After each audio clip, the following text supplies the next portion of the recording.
افریقہ کے لوگ فیشن کے مطابق چلنا پسند کرتے ہیں۔ سینیگال کی معروف فیشن ڈیزائنر کا کہنا ہے کہ افریقی فیشن کا اپنا ایک الگ انداز ہے۔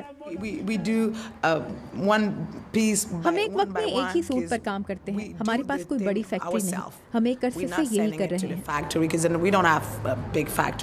لیکن افریقہ میں دیگر بہت سی انڈسٹریز کی طرح یہ انڈسٹری بھی ابھی اپنے ابتدائی مراحل میں ہے۔ سینیگال میں فیشن کو پروموٹ کرنے کے لیے ڈاکار فیشن شو کا آغاز کیا گیا، جسے نہ صرف افریقہ بلکہ دنیا بھر میں پذیرائی مل رہی ہے۔ وہ ایک بہت اچھا شو منعقد کرا رہی ہیں، افریقہ میں ایسی سرگرمیاں عموماً دیکھنے کو نہیں ملتی۔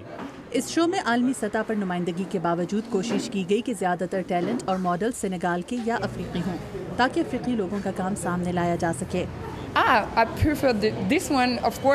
میرا تعلق سینیگال سے ہے، مجھے تو بہت اچھا لگتا ہے کہ سینیگال اور افریقی ممالک کو توجہ دی جائے، اس سے ہم دنیا کو دکھا سکتے ہیں کہ ہم بھی فیشن کو پسند کرنے والی قوم ہیں۔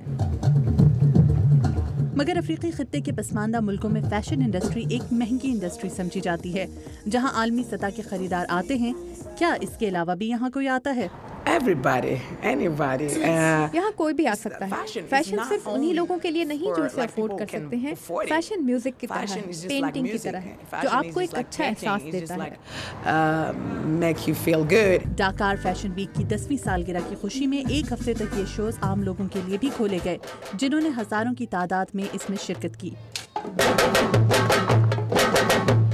یہ فیشن شو نہ صرف سینیگال میں فیشن کو فروغ دے گا بلکہ اس سے سینیگال کی معاشی ترقی میں بھی مدد ملے گی۔